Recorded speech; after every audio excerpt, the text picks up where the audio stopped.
Welcome everyone. Good morning, good afternoon, good evening, whatever your time zone. This is our second session of this webinar, which is from Luke Bryant, Relationships Manager in the Department of Computer Science at York University. And he'll be talking about how York University use SFIA in their year in industry placement assessments. We won't be talking about specifically the SFIA framework. This is very much a user webinar in terms of how it's used by the computer science department. We are recording the webinar and it will be made available shortly afterwards. Please use the chat to say where you're from so that we can get some indication of coverage. We had, I think it was 33 countries register for, or people from 33 countries register for this session. And please use the Q&A for any questions you might like raised throughout. Luke will stop at 2 points throughout and we can try and make sure that questions are addressed then. We had a lively session this morning, so let's hope for a lively session this afternoon. And with that, I'll hand over to Luke. Thank you very much, Ian. I will just share my screen now.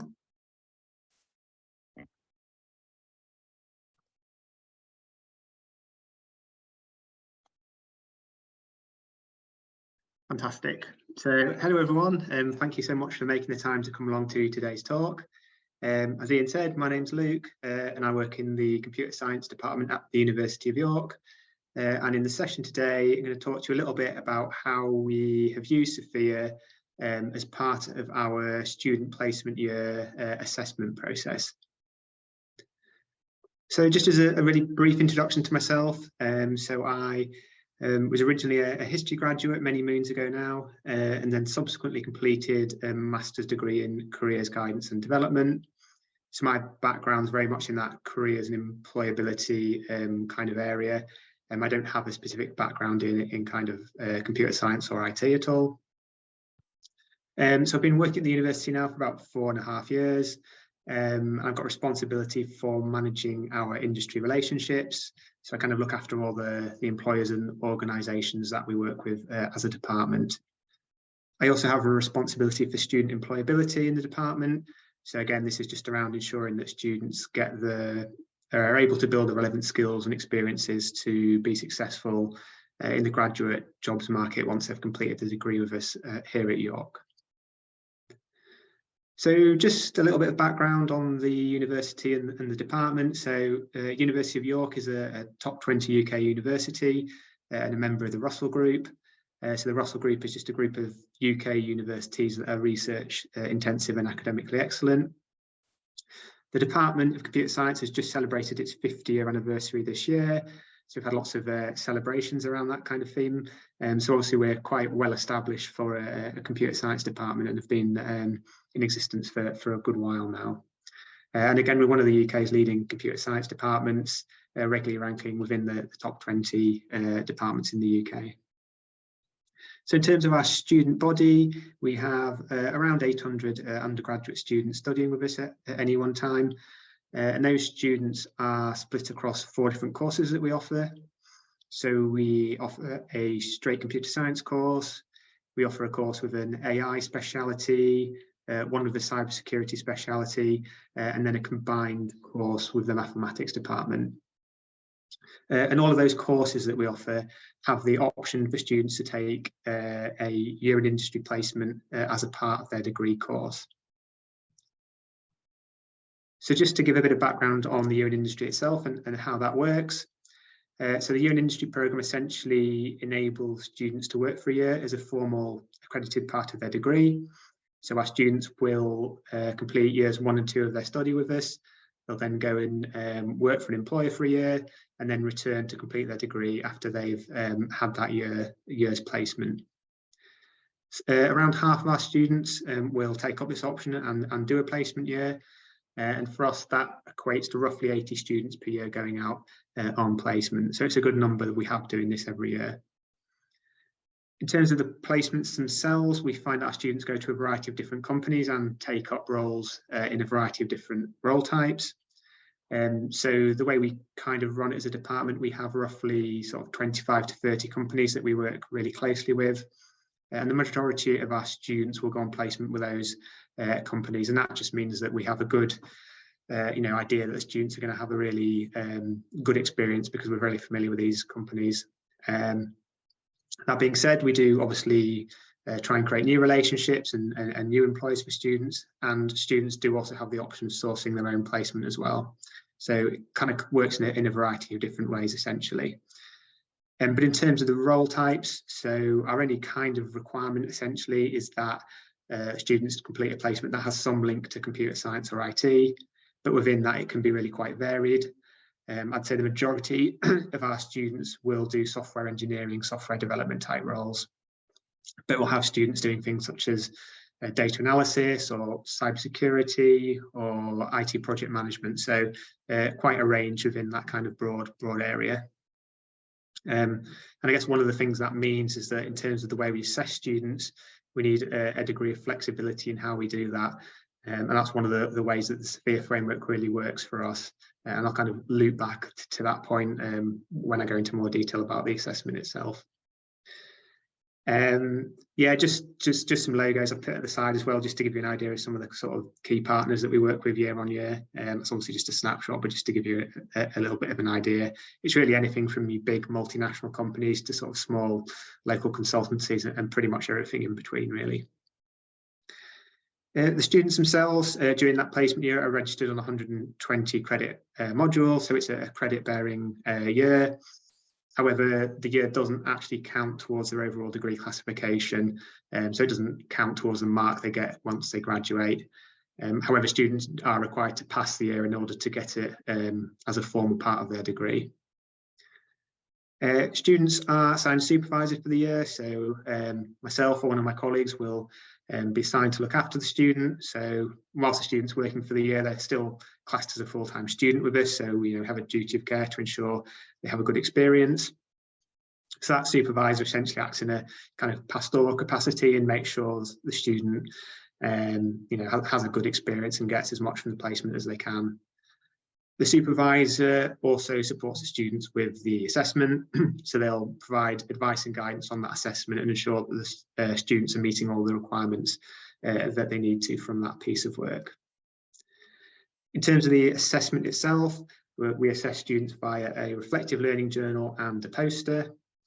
In regards to the poster, what we do is we have a poster fair for students when they return from their placement. And they'll present their poster and chat to first and second year students that are considering going out on placement, and we use it as a bit of a promotional event and an opportunity for the returning placement students to kind of practice their sort of presentation and communication skills. In terms of the reflective learning journal, so that's where SFIA comes into the picture. So we align our learning outcomes to the SFIA framework. And this is something that we've been doing for many years now. As I said, I've been in the university for 4.5 years, and it had been running for some time when I joined. So it's something that we're kind of very familiar with now, and we know works really well for us. So the next stage of the talk, I'm going to talk more specifically about the assessment, but we'll just see if we've had any questions from that initial kind of background information that I've provided. We've got no questions at the moment. If it's just a reminder, please, if people do have questions, put it in the Q&A, as it helps us keep track of those questions, not only now, but during the webinar, and also we'll try and make sure that we cover anything that otherwise isn't covered in the webinar after the event. No questions at the moment, so I should carry on. Fantastic. Okay, I'll move on. So how does the assessment itself work then? So as I kind of said, students complete a reflective learning journal for the year. That's the key piece of work that we ask them to do.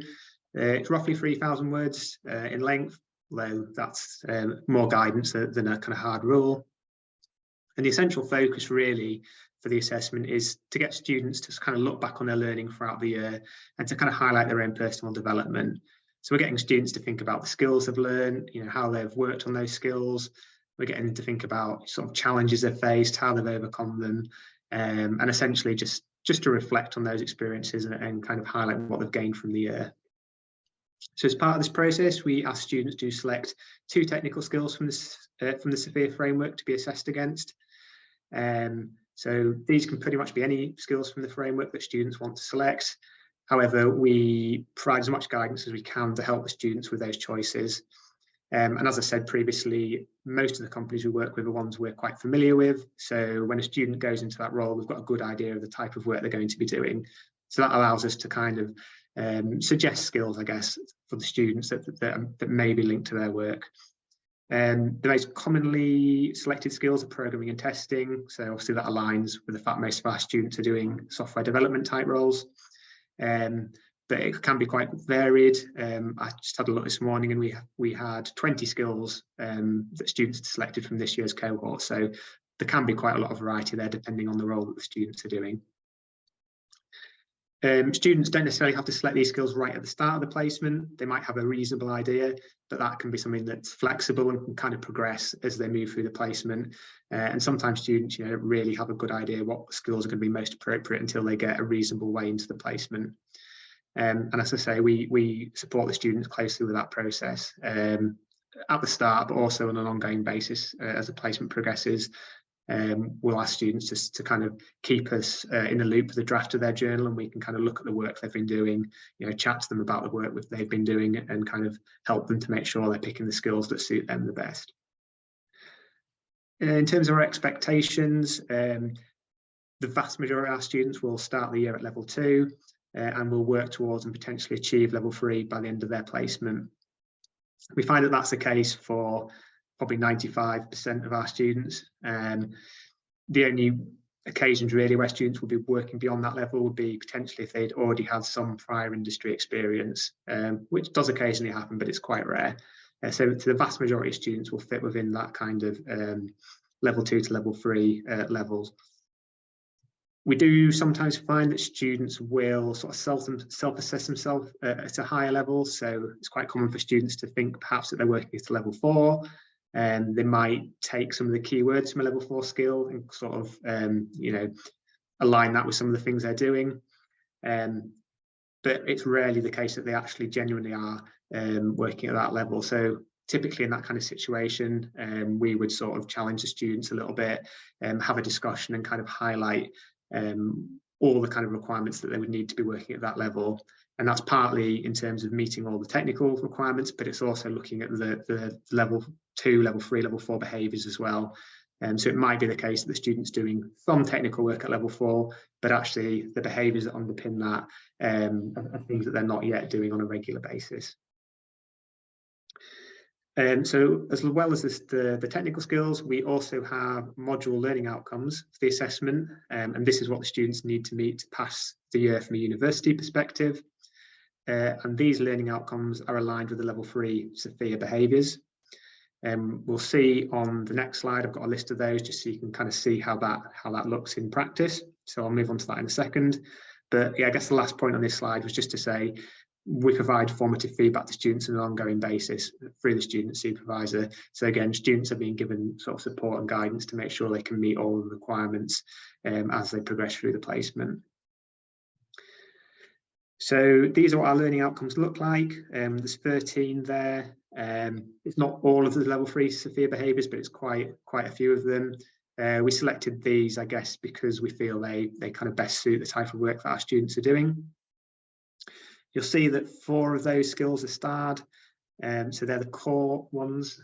These are the ones that we require all students to meet during the year. So they need to provide examples and evidence of how they've met those 4 starred objectives. So there are ones around planning and monitoring their own work. Got probably a broad range of work. We've got one around communication skills, and another one about taking initiative to develop own knowledge. So these are kind of outcomes that we feel that all students on the variety of placements that they do should have the opportunity to demonstrate during their placement year. We also ask students to meet at least 2 of the additional objectives. And again, students can select whichever ones they feel best match their placement experience. Students may well meet more than 2, and that's absolutely fine. But we feel that students should all have the opportunity to meet at least 2 additional ones.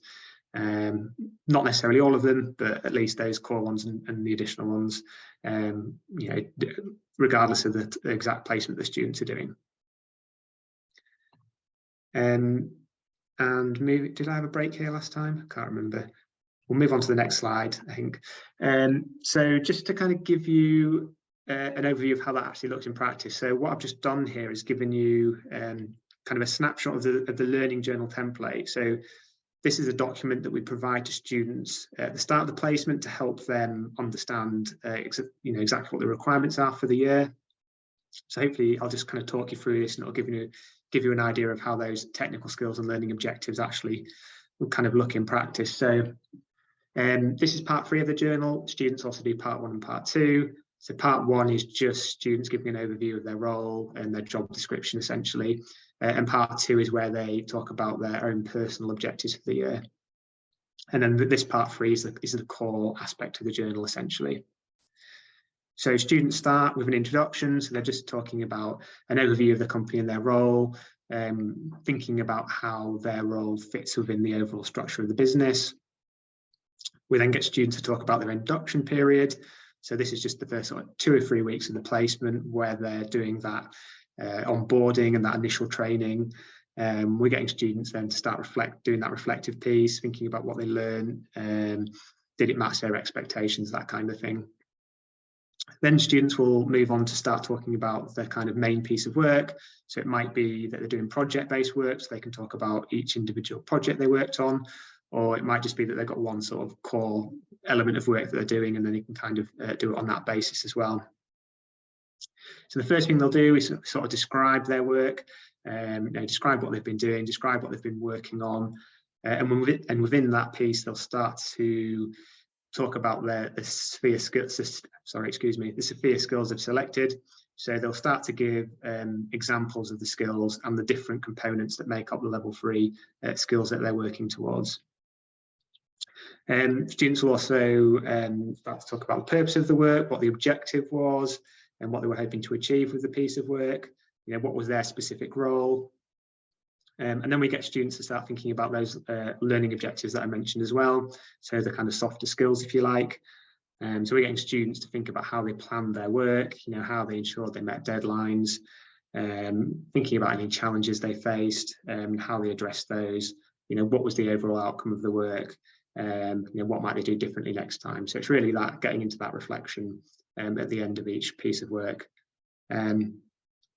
And then, as I say, they'll kind of move through on that kind of format for each of the bits of work that they do throughout their placement, and then finish off with a summary at the end.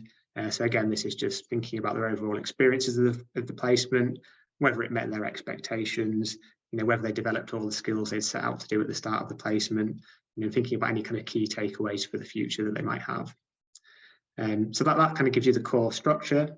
And what I've got here is just a couple of extracts from student journals, so you can see what it sort of looks like with the students actually, completing the work. So this first example is from a student who is focusing predominantly on the learning objectives. I'm not expecting you to read all the text, but I've kind of highlighted the areas where they have given specific examples of the learning objectives. So you can see at the top there, they've talked about planning and scheduling their work, and how they met deadlines. So that's one of the core objectives that we asked them to meet. They talk about an issue that they had to escalate to a higher level. Again, that's one of the optional learning objectives that we asked them to meet. And then lastly, they've got a communication example at the bottom. So which is again a core objective. So within those 2 paragraphs, you can see that they've given examples of several of the different objectives and given some evidence to show how they're working towards meeting those particular objectives. And then this second example then is from a student who is talking more about the technical skills. So in this instance, a student is talking about testing, and they're giving examples of how they did the various aspects that make up level 3 of testing. So they're sort of going through and showing how they meet those different requirements essentially within that example there. So I think that just hopefully shows you how the kind of learning objectives and the skills, you know, how the students go about meeting those in kind of practice. So at that point, I think is another break. So I'll see from Ian if we've had any questions at this point. Yep, we've got I think 4, if I can track the ones in the chat as well. Jeff Kennedy, how are skills handled that start at level 3 or above? For example, animation development starts at level 3, and there are many other skills that start beyond level 3. Yeah, so that's a really good question, actually, because this is something we do come up against quite frequently. So there's kind of 2 ways we do this. So if a skill starts at level 3, then the student can select that, and that's absolutely fine. What we tend to recommend to students is that they pick a kind of backup skill as well. So where we typically assess students against 2 skills, but we do give them the option to provide sort of an additional skill should they be you know, picking a skill that only starts at a higher level. And that just means that if they don't gain enough experience to kind of demonstrate level 3 in their initial skill, they've still got another skill that we can kind of fall back on and assess them against. It's more challenging if students select a skill that starts at level 4, because in all honesty, with the level that students are working at, it's very rare that a student would ever achieve level 4, even if they're doing little bits and pieces. So again, we would generally discourage students from selecting a skill that started at level 4, but there have been occasions where we've allowed that, but again, with them having a backup skill, you know, just in case they don't meet the requirements. Okay, great, thank you. We got one from Richard. Would it be beneficial if your industry partners understood SFIA and helped with the assessment, so it is a real assessment of the student's line management rather than entirely hands-off by yourself? Yeah, so it definitely helps if the employer has a reasonable understanding of SFIA, and the better the understanding, the kind of easier this process is. However, we have designed it so that that's not kind of a prerequisite, so it can be done without the supervisor really having any knowledge. Although when a student is assigned a supervisor from the company, we do send them some information on SFIA as part of the information we provide them. So, you know, they do have a little bit of kind of guidance from us on that. But yeah, certainly we do find some employers have a really good understanding of SFIA. Some actually use it internally. And kind of, you know, in those circumstances, it makes the process a lot easier, and it does make it, you know, it does make the whole thing work a little bit better if they do have that knowledge. Okay, we've got one from Judith. Is there an expectation that you have of the SFIA level for their assessment at the beginning and end of their placement? Yeah, so I mean, we almost always find that our students start at level 2. That's kind of the level they've reached from their university course and the kind of knowledge that they've gained from what they've done so far. So that's our base assumption, and the assumption is that students will work towards level 3, and it's probably about 50% of students actually achieve level 3, and about 50% we would say they're working towards it during their placement year. So that's our typical expectation. The only time it kind of deviates from that is if a student has some additional prior experience, which then may mean that they're kind of working at a slightly higher level during the placement. But that's relatively unusual. Okay, and we have another one from Richard. This is more about the curricula. Have you mapped your curricula against SFIA to help employers understand the SFIA knowledge and skills your new graduates have? Yeah, so in terms of the curricula itself, no, we haven't done that with SFIA specifically, but certainly in terms of the curricula, we do consult quite closely with employers to try and get their input in terms of you know, the content and ensure it's meeting industry, you know, kind of industry needs. But yeah, it's a good point. It would be nice if we could do that. But that's slightly beyond the scope of my role. But yeah, it's an interesting point. Okay, and we got one more at the moment from Anonymous. How do you know the skills needed for computer science roles? That's kind of got a broader SFIA flavour to it than specifically for what you're doing. But I'll give you a chance to answer it, or say you don't want to, in which case I'll type something in when you carry on. So sorry, just refreshed. How do we know the skills? How do you know the skills needed for computer science roles? Yeah. So I mean, in this specific instance, I guess we know because we work very closely with these employers, and they've, you know, over time we've begun to understand their specific roles and how that applies to SFIA. So I guess that's an answer to this specific scheme. But I guess, as you say, there's a broader answer to that as well, and more generally. Okay. That's all the questions so far. So I'll let you carry on, and I'll put something in the Q&A on with regards to that one. Fantastic. So I will move on then. So yeah, in terms of assessment outcomes, so once students have submitted their journal, obviously we then mark that. As I've kind of implied already, we assess the students against the skills they've selected and allocate them at, you know, the level that they've achieved. So we'll provide them with a certificate that says you've achieved level 3 in programming and level 3 in testing, or it might be you've developed increased competence towards that skill if they haven't reached the requirements to achieve it. And then that certification is something that they can then put on their CV, or obviously use as a kind of talking point in future interviews.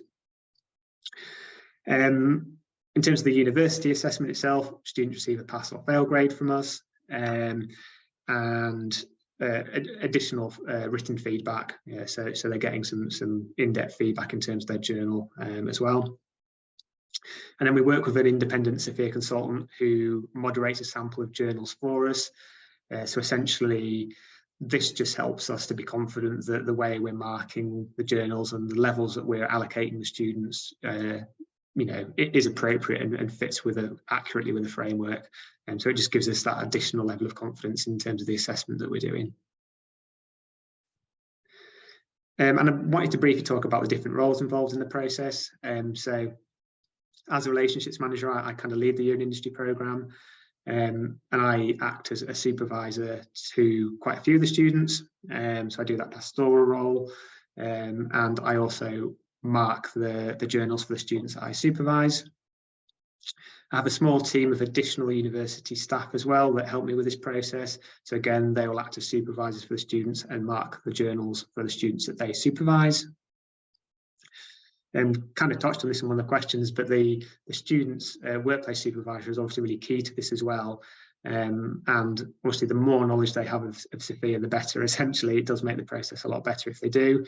But they'll be involved in that initial kind of goal setting for the students and setting the students' objectives for the year, and obviously, you know, mentoring and monitoring the students throughout the year. And the other thing that the workplace supervisor does is they provide feedback on the student at the end of the process. So we provide them with like a feedback form and ask them to complete that for their student. That goes in the end of the student's journal. And we kind of take that into account when we're marking. We actually find that, although we don't kind of use that directly in terms of marking the assessment, we find it really useful to kind of validate what the student's saying. And you know, you can often get a flavour from the assessment in terms of, you know, what level the student's working at before you even kind of read the journal. So that's a really useful additional point that we have as well. Student, I mean, I guess that's fairly obvious, really. They're central to the whole process. In terms of doing the placement and the assessment, I don't think I need to go into much more detail on the student. And as I said, we work with a SFIA consultant, and both for the moderation, but also we've used that individual as a trainer as well. So for myself and my team of supervisors and markers, we've had a training session where we you know, have been given information on the framework to kind of help us ensure that we understand it and we can, you know, mark appropriately. So that's been really beneficial for us as well. And then I wanted to move on to talking about some of the benefits, both for us as a university and for the students themselves. So I've already said that, you know, we've used SFIA for many years for this process, and it's always worked really well for us. And one of the kind of key things that I find that's really positive from this is that it really helps our students to kind of articulate their placement learning, their placement experience, to employers in an interview situation. So we do find that our computer science students often struggle with this. Sometimes communication isn't their kind of best skill, but we know from the placement that they gain so much from that experience. In terms of the knowledge, the confidence, the soft skills they get, when you see them I obviously work with them a lot pre-placement, and when you see them when they return, the difference is really, really huge. But using the framework for assessment really helps students then articulate that experience in an interview situation. So obviously they can look at the technical skills they've used. You look at the terminology that the framework uses, and obviously then use that and to kind of communicate with an employer and use it in the language that it's going to appeal to an employer, that an employer is going to understand. And again, with those learning objectives as well, the students can really think about how they've developed, what objectives they've met, how that translates to their soft skills. And again, in an interview situation, picking out those examples is really, really, really, really good and really helps the students. Another really key benefit, I think, is in terms of the kind of planning and objective setting at the start of the placement. So for most of our students, this will be the first sort of professional experience that they've had. So they really don't know at the start what to expect or really what they want to get out of it in many cases. But by providing them with a SFIA information in advance, they can look at the framework, they can look at the potential skills they might be developing, they can look at the kind of softer skills they might be developing, and then really get to start to think about what they personally want to get out of the placement.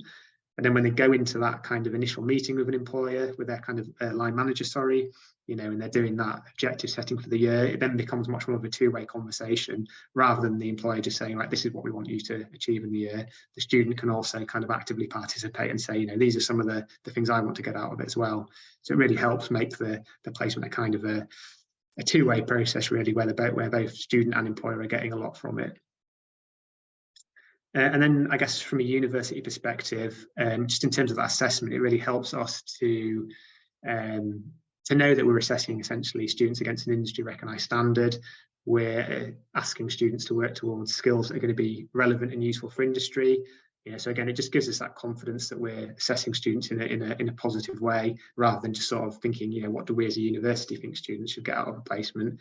By doing it with this industry recognised standard, I think it just gives that additional credibility. And then, another key point, I think, is around that career exploration and mapping. So this might be students partway through a placement or at the end of the placement. Let's say a student's done programming, achieved level 3, really enjoyed it, thinks that might be a career for them.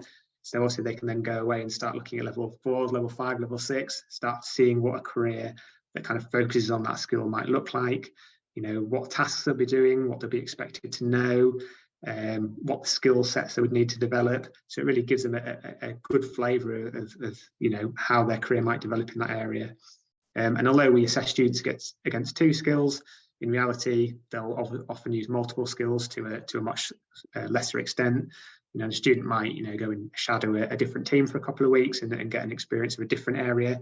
If they really like that, again, the framework's a great way of then looking at, how a career in that area might develop if that's what they choose to do. So I think it's really valuable from that area. And then last on there, I've just got certification and accreditation. For students to be able to say, I've achieved level 3 in these skills, accredited by the university, it goes on my CV and I can chat to employers about it. And it's a nice extra for students to have alongside just saying they've got the year in industry on their kind of CV. So overall, I think there's loads of benefits for us, and it works really well for our placement assessment. So it's really positive both for us and for the students. So yeah, it really works for us. And I think that's all the content that I've got. I've got my email address on there if anyone wants to contact me subsequently. But I'll again pass back to Ian to see if we've had any additional questions come through. Yeah, we got a couple of questions. So Jeff, again, does the administrative and professional division, so I guess your internal IT at the University of York, participate as a company to take placements? Yes, yeah, they do actually, yeah. So they generally take about 4 students a year. And actually, because the kind of roles kind of span all different areas of computer science, it's really good for the students because the students can when they kind of apply for those roles, can really own the role for their own specific areas of interest. So, students could be focusing on cybersecurity, that's a big part of what IT services do, or they can be doing kind of front-end web stuff, or they can be doing more development type roles. So yeah, we work closely with our IT services department, and we get some really good placements out of that. Okay. How do you manage students who over-assess themselves?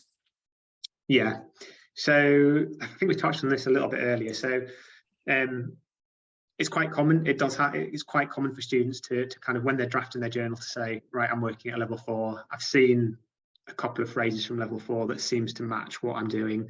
And I think it's our role as supervisors to have those regular discussions with students. So we do give formative feedback throughout the year. So what we find is it's not just us setting the assessment and suddenly finding that students submit it at the end of the placement without us ever having seen it. So what we'll normally find is that when we're having those meetings with the students, we're looking at the journal, they'll have like kind of level 4 listed in there if they think that's what they're working towards. And it's during those conversations that we would then kind of challenge the students and, just really talk to them and kind of find out, whether they are actually working at that level, and if not, explain to them the reasons why. And in most cases, the reasons why are because, yes, they might be doing little bits and pieces of the technical skill at level 4, but they're very rarely actually demonstrating those level 4 behaviours on a consistent basis. If a student submits a journal at the end and say they've achieved level 4, and we think they haven't, we just assess them at the level that we think that they've achieved. So they might say, okay, I've worked towards level 4, and actually our assessment might be, no, you've achieved level 3. So we kind of make that overall assessment when we're marking the placement as well. Okay, we've got a question from Anonymous again. I'm going to read it out, then I'm going to answer it, and then I'd like you to add anything that you might feel is appropriate. I'm kind of making an assumption that you may not be familiar with many of the apprenticeship programs. So as I say, I'll give it a go at answering it myself. Would you see any potential differences in applying these types of assessment with apprenticeship, sorry. So I'm going to answer it whilst you think whether there's anything that you want to add to it. I am aware of particularly a number of apprenticeship schemes, but particularly the England apprenticeships, which define a series of duties and learning objectives throughout the apprenticeship period. And there is regular in-work assessment, and there is endpoint assessments as well, as I understand it, where people are effectively observed in the workplace. In that sense, I think that it's quite easy to determine, I'm going to use the word competence here, and I'll explain that when we do the wash up, competence of performing a skill in the workplace because it's physically observed.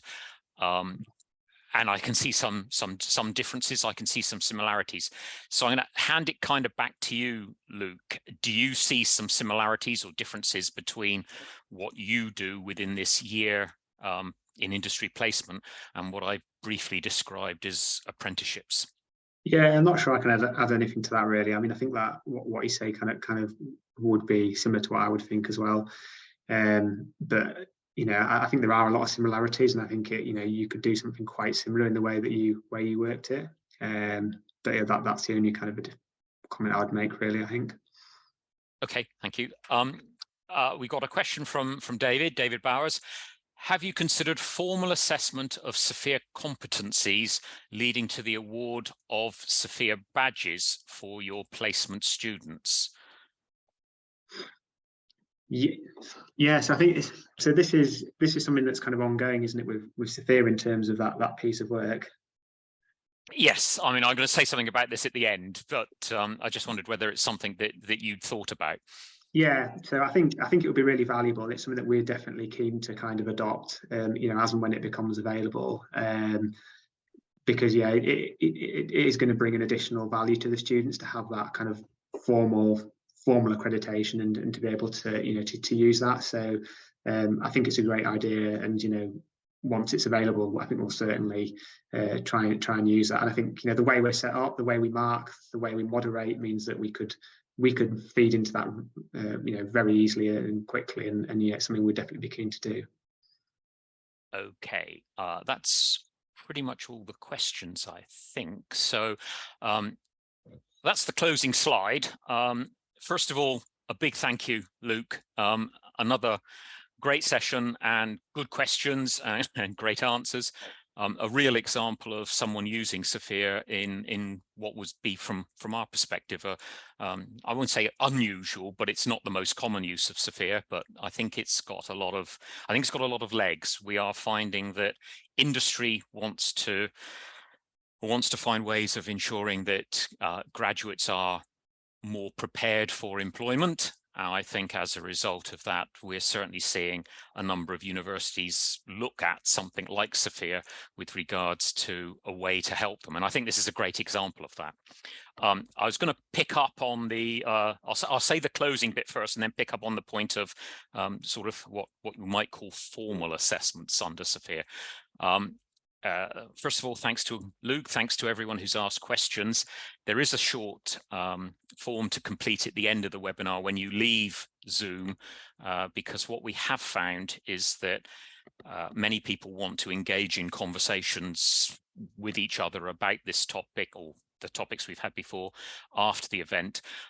You can either do it through the Zoom, or following the QR code will take you to the same form to complete, and then we will make various sessions available for people to talk and share ideas. And Luke's kindly provided his email address so people can contact him directly anyway. On the topic of assessment, the SFIA Foundation has certainly been slow. York University have been doing this for 5+ years, since you've been there 4, and it started before you were there, 5+ years. And we have been looking at how to do assessment of skills and competencies because industry itself is interested in that. We have run a pilot scheme with Australian public sector. They do internal assessments of SFIA skills, and they issue internally SFIA badges for particular skills at particular levels as demonstrated practice in the workplace, so a competence badge, if you like. And we have one other organization, APMG International, that we are also running an approved scheme by which they can issue badges against the SFIA framework for both knowledge, for skill or proficiency, which is we're using the definition of practice of a skill in a controlled environment, and competence, which would be practice of that skill in a real world professional environment, like a placement. The scheme has not been running a great deal of time. It's relatively new. We are developing it, but it's now in place, and we will be promoting that. We will be helping organizations that want to be a part of that scheme, and certainly we are defining how assessment, the main requirements of assessment and what's required of assessors. We just got a question come in. Are there other universities using or considering the same approach? There are many universities around the world that have expressed an interest in mapping their curricula to SFIA, and many universities around the world have expressed an interest in being able to issue what they are calling micro-credentials against the SFIA framework.